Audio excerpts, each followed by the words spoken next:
Il y a Paul Biya qui tue les Camerounais, monsieur Macron. Il y a un génocide au Cameroun, monsieur Macron. Paul Biya tue les Camerounais, monsieur Macron. Nous sommes des Camerounais, nous sommes des morts, monsieur Macron. Monsieur Macron, s'il vous plaît, monsieur Macron, s'il vous plaît. Oui, monsieur Macron. Monsieur Macron, mon pays, il y a un génocide au Cameroun, monsieur Macron. S'il vous plaît, monsieur Macron, il y a un génocide au Cameroun, monsieur Macron. C'est un honneur pour moi, c'est un plaisir de vous voir, monsieur Macron. Moi aussi. Il y a plus de 22 morts. Je sais. Qui sont morts calcinés, monsieur Macron. Je sais ça. Nous sommes des Camerounais et nous souffrons. J'ai pris la Méditerranée, monsieur Macron, je vous ai écrit et vous avez répondu. Vous savez mon engagement sur ce sujet. J'ai mis la pression sur Paul Biya pour que d'abord il traite le sujet de la zone anglophone et ses opposants. J'avais dit, je ne veux pas qu'on se voit à Lyon tant que le général Camteau n'est pas libéré. Il a été libéré parce qu'on a mis la pression. Là, la situation est en train de se redégrader. Je vais appeler la semaine prochaine le président Biya et on mettra le maximum de pression pour que cette situation cesse. Je suis totalement au courant et totalement impliqué sur les violences qui se passent au Cameroun et qui sont intolérables. Donc je voulais vraiment... je vous remercie. Je fais le maximum. Macron. Je vous remercie, monsieur Macron. Mais il y a plus de 12 000 morts aujourd'hui. Nous, les jeunes Camerounais, nous prenons la Méditerranée parce que nous avons à la tête de nos États des dictateurs. Monsieur Macron, la France est un État de droit. La France est un pays de droits de l'homme. Elle ne peut pas soutenir les dictateurs. L'Afrique a besoin du soutien de la France, monsieur Macron. Là-dessus, je le redirai clairement, je vais reparler à Jeune Afrique. Nous sommes très clairs. Simplement, la France, elle est toujours prise dans un rôle, si je puis dire, compliqué en Afrique. Nous sommes un État de droit, nous défendons l'État de droit partout. Mais quand en Afrique, un président français dit tel dirigeant n'est pas démocratiquement élu, les Africains disent mais de quoi venez-vous vous mêler?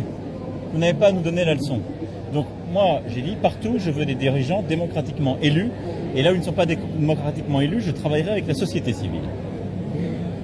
Je mets la pression sur chacun et je travaille avec l'Union africaine et les organisations régionales pour mettre la pression. Quand le président Kabila était là, il y avait comme vous des opposants dans son pays.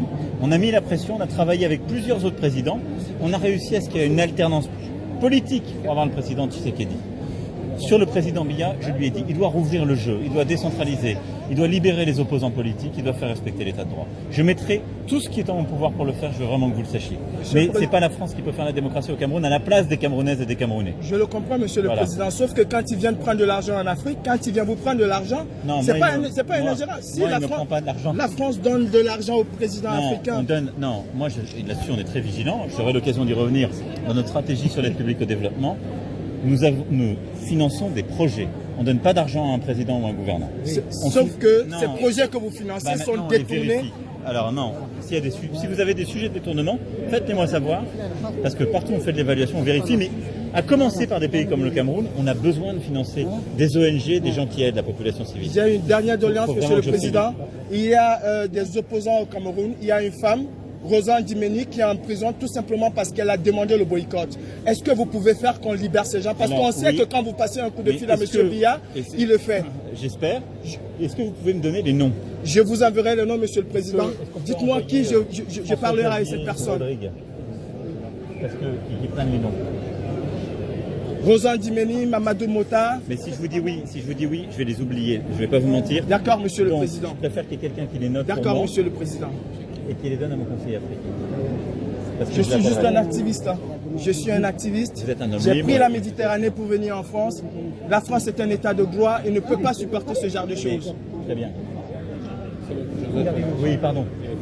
Monsieur va vous donner des noms qu'il faut me donner à Franck Paris pour mon appel à Biya. Merci, monsieur. Merci, monsieur. Merci. Merci, monsieur le président. Bonjour. Bonjour à vous. Voilà. Comment allez-vous, madame? On continue. Vous allez bien? Oui. Bonjour, madame. Pardon. Comment vous voulez qu'on fasse? Vous me faites un mail avec tes noms? Oui, vous me donnez. Ça vous va? Oui, monsieur. Vous arrivez à le faire rapidement? Oui, je peux vous faire le mail, mais demain, je prends le temps de répertorier. Je vous donne ma carte. Merci, monsieur. Mon mail est là. Merci, monsieur. Merci beaucoup. Merci.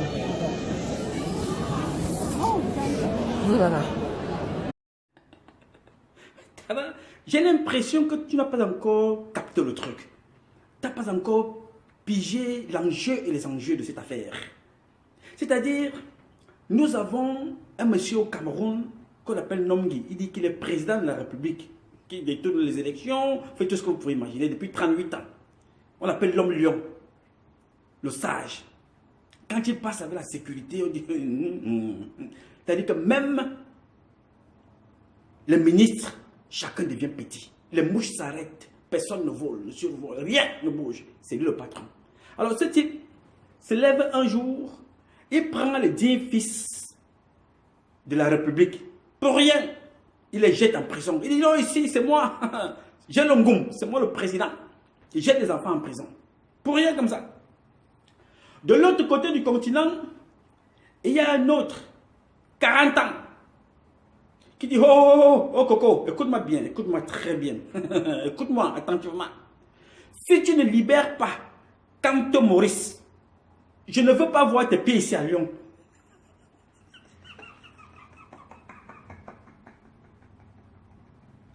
Oh, quand le prématuré, oh, tu comprends pas.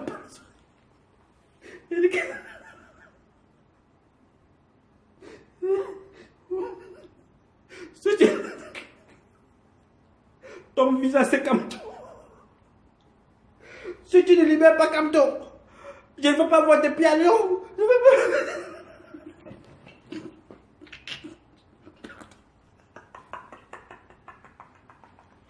Macron m'a tué avec mon petit frère calibré. Oh, ma mise. Ah, tu tues. Mon Dieu, je vous ai déjà dit, quand vous parlez du Cameroun et des Camerounaises, buvez de l'eau, buvez de l'eau. Vous connaissez les conséquences des gars. Ce président a 40 ans, 40 ans d'âge, un jeune, un enfant, 40 ans. L'humiliation.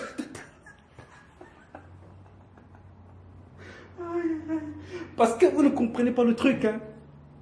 Il y a plusieurs façons ici de venger les sœurs de Djum assassinées au Cameroun. Il y a plusieurs façons de venger le comportement humiliant qui a été infligé à Christine Robinson, l'ambassadeur de France au Cameroun. Il y a plusieurs façons parce que la politique est violente. C'est-à-dire, il dit très bien, fais tout ce que tu veux faire là-bas. Mais si tu ne me libères pas comme tout, je ne veux pas voir tes pieds ici.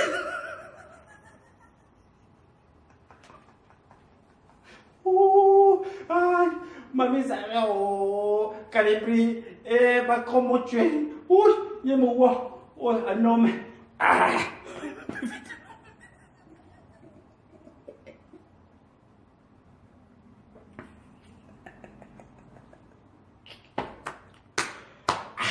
Buvez de l'eau, pardon.